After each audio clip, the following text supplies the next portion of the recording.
क्यों इतनी सारी दुर्घटनाओं का कारण बन चुका है ये हाईवे, और क्यों इसके बारे में कहा जाता है कि जो भी इससे रात को कर जाता है वो कभी वापस नहीं आता।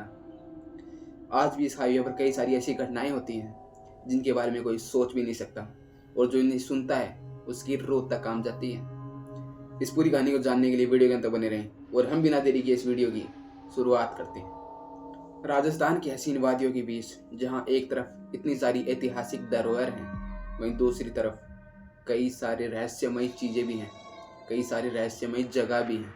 उनमें से एक है NH-79 हाईवे।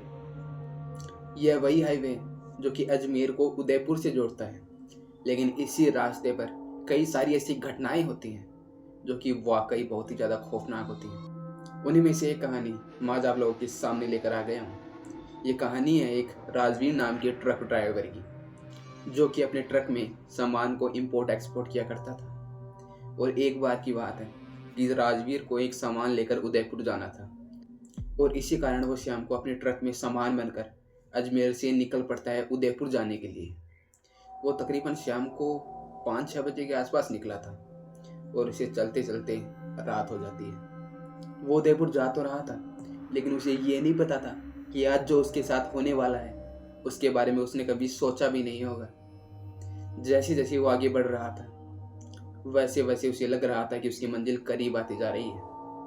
तकरीबन रात के 8-9 बजे के आसपास वो एक ढाबे पर खाना खाने के लिए रुकता है। खाना खाने के लिए अपने ट्रक को पार्क करता है और ढाबे के अंदर जाता है।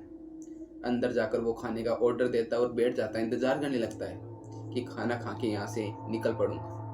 तभी वहीं पे एक और ट्रक ड्राइवर था जो भी सामान का आदान प्रदान किया करता था। अब क्योंकि वो भी एक ट्रक ड्राइवर था, इसलिए दोनों जन आपस में बातचीत करने लगते हैं, बैठ जाते हैं और पूछते हैं कि तुम कौन हो, तुम कौन हो, ऐसी बातचीत करने लगते हैं। तभी वो जो दूसरा ट्रक ड्राइवर था वो राजवीर से पूछता है कि तुम जा कहाँ रहे हो। तब राजवीर कहता है कि मैं यहाँ से उदयपुर जा रहा हूँ। तब वो कहता है क्या, तुम इतनी रात को उदयपुर जा रहे हो, और वो भी NH-79 से, यानी कि नेशनल हाईवे 79 से। तब राजवीर कहता है कि हाँ, मैं उदयपुर ही जा रहा हूँ। तब वो कहता है कि इतनी रात को तुम्हारा यहाँ पे सफ़र करना ठीक नहीं है, तुम एक काम करो, तुम यहीं पे सो जाओ, रुक जाओ और सुबह चले जाना। लेकिन राजवीर कहता है कि नहीं नहीं, कल शाम को तो मुझे कहीं और पे सामान लोड करना है, इसलिए मुझे अभी निकलना होगा ताकि मैं सुबह तक वहीं पे पहुंच जाऊं उदयपुर। तब वो ट्रक ड्राइवर राजवीर को बताता है कि इतनी रात को इस हाईवे पर कोई भी सफ़र नहीं करता, क्योंकि इस हाईवे पर एक ऐसी महिला है जो कि रात को लोगों से लिफ्ट मांगती है या फिर लोगों की गाड़ी के सामने आ जाती है, और इसी वजह से कई सारे एक्सीडेंट भी इसी जगह पर हो चुके हैं। और इस एक्सीडेंट का कारण वही महिला है जो कि एक भूत है। ये सारी बातें जब राजवीर सुनता है तो उसे हंसी आ जाती है। वो कहता है कि कहाँ जी रहे हो आप लोग, हम लोग 21वीं सदी में जी रहे हैं, और आज के समय में भूत पिशाच का कहीं भी नामो निशान भी नहीं है।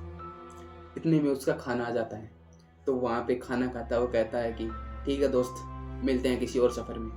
ऐसा कहकर वो अपना ट्रक स्टार्ट करता है और उस ढाबे से उदयपुर के लिए चल देता है, जो कि उसकी सबसे बड़ी गलती साबित होने वाली थी, क्योंकि वो वहाँ से निकल पड़ा था। और तकरीबन 30 किलोमीटर सफ़र करने के बाद वो आराम से अपने ट्रक में गाना गाते हुए जा रहा था। तभी उसके सामने उसे एक महिला दिखाई देती है जिसके हाथ में एक बच्चा है, और वो ऐसे ही सुनसान रोड पर खड़ी है। राजवीर सोचता है कि इतनी रात को कौन महिला है, तो उसे उस ट्रक ड्राइवर वाली बात याद आती है। जब वो सोचता है कि कहीं ये भूत तो नहीं, फिर वो सोचता है कि नहीं यार, भूत पिशाच जैसी कोई चीज़ तो होती नहीं है। ऐसा सोचकर वो अपने ट्रक को धीरे करता है, यही सोचकर कि कहीं अगर इसे रात को लिफ्ट की ज़रूरत हुई तो मैं दे सकता हूँ, वरना इतनी सुनसान रोड पर पता नहीं क्या हो जाए। इसी कारण वो अपना ट्रक धीरे करता है, धीरे से उस महिला के पास में जाकर रोकता है और कहता है कि आपको कहाँ जाना है मैडम। लेकिन वो महिला कुछ भी जवाब नहीं देती, चुपचाप ही रहती है। लेकिन जब राजवीर फिर से पूछता है तो वो अपने बच्चे को अपने कंधे पर सुलाती है और वहाँ से उधर चली जाती है दूसरी साइड में। राजवीर सोचता है कि ये क्या हुआ। तब उसे मन ही मन थोड़ा सा डर महसूस होने लगा था, लेकिन वो ज़्यादा ध्यान नहीं देता और अपने ट्रक को आगे बढ़ा देता है। जैसे जैसे वो आगे जा रहा था, तकरीबन रात के 1 बज चुके थे, और उसके सामने कोहरा सा आने लगता है और उसके ट्रक की लाइट भी कम होने लगती है। वो सोचता है कि आज ये क्यों हो रहा है, क्योंकि जब भी वो हाईवे पर सफ़र करता है तब कोहरे जैसी परेशानियाँ इतनी ज़्यादा नहीं आती हैं। लेकिन उस रात हाईवे पर कोहरा सा छाने लगा था और इसके ट्रक की लाइट भी अपने आप ही कम होने लगी थी। वो सोचता है कि पता नहीं क्या हो रहा है, लेकिन वो आगे चला जाता है। थोड़ी और आगे जाने के बाद वही महिला अचानक से राजवीर के ट्रक के सामने आ जाती है। तब राजवीर अचानक से ब्रेक लगाता है। राजवीर पूरा सदमे में बौखला सा गया था और वो झट से अपने ट्रक से नीचे उतरता है, आगे जाकर देखता है और कहता है कि मैडम आप ठीक तो हैं? इतने में वहाँ पे कोई था ही नहीं। राजवीर सोचता है कि ये क्या हुआ, अभी अभी वही महिला मेरे ट्रक के सामने आई है और अब वो ट्रक के आगे नहीं है, कहाँ गई? चारों तरफ देखता है लेकिन वो महिला कहीं नहीं दिखती। इतने में उसे एक बच्चे के रोने की आवाज़ आती है। वो सोचता है कि ये हो क्या रहा है मेरे साथ। वो चारों तरफ देखता है लेकिन आसपास पूरी की पूरी सुनसान रोड, दूर दूर तक एक रोशनी भी नहीं। राजवीर के पसीने छूटने लगता है। वो सोचता है कि आज तो मैं गया।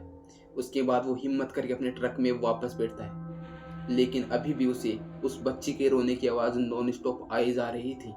वो सोचता है कि जल्दी से जल्दी हो सके उतना जल्दी इस हाईवे से निकलता हूँ, क्योंकि ये हाईवे ही मनुष्य है। ऐसा सोचकर वो अपना ट्रक वापस स्टार्ट करता है और आगे चल देता है। थोड़ी आगे जाने के बाद जब वो अपने साइड मिरर में पीछे देखता है तो पीछे से एक औरत उसके ट्रक के पीछे भागी आ रही थी। वो पूरा डर जाता है और अपने ट्रक का एक्सीलेटर दबाता है और ट्रक को फुल रफ्तार के अंदर भगाता है और किसी तरह वो उदयपुर पहुंचता है। वो उदयपुर पहुंचकर सदमे में ही था, वो सदमे से बाहर ही नहीं आ पा रहा था। तो वो यही पूरी कहानी अपने दोस्तों को बताता है जो कि वहीं उदयपुर के रहने वाले थे। तब उसके दोस्त कहते हैं कि तुम बड़े ही किस्मत वाले हो जो वहाँ से सही सलामत बचकर वापस आ गए, वरना जिसके साथ भी ऐसी घटनाएं घटी हैं वो कभी जीवित ही नहीं बचे, कभी वापस ही नहीं आ पाए। उसके बाद से राजवीर ने कभी उस हाईवे पर रात को सफ़र नहीं किया और वो आज भी अपने साथ हुई सच्ची घटना को भूल नहीं पाया। उम्मीद करता हूँ वीडियो देखे तो लाइक भी कर ही दिया होगा, और अगर आपके पास भी कोई ऐसी कहानी या टॉपिक है तो इंस्टा के लिंक इस वीडियो के डिस्क्रिप्शन बॉक्स में मौजूद है, सीधा क्लिक करके वहीं पर पहुंच जाएगी और डीएम कीजिए। और हम मिलते हैं इसकी नेक्स्ट वीडियो के अंदर किसी नए टॉपिक के साथ में, तब तक के लिए धन्यवाद।